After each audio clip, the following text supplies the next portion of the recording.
రాష్ట్రాన్ని వణికించిన మొంతా తీవ్ర తుఫాను ఎట్టకేలకు తీరం దాటింది. అర్ధరాత్రి నరసాపురం వద్ద తీరం దాటినట్లు భారత వాతావరణ శాఖ ప్రకటించింది. ఇవాళ కూడా కోస్తాంధ్ర జిల్లాల్లో భారీ వర్షాలు కురుస్తాయని, గంటకు 100 కిలోమీటర్ల వేగంతో గాలులు వీస్తాయని వాతావరణ శాఖ అధికారులు హెచ్చరించారు.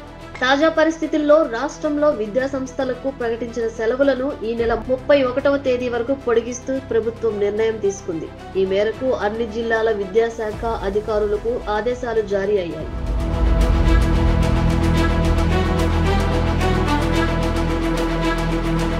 భారీ వర్షాల అలర్ట్స్ తో ప్రభుత్వం విద్యాసంస్థలకు ప్రకటించిన సెలవులను పొడిగించాలని నిర్ణయించింది.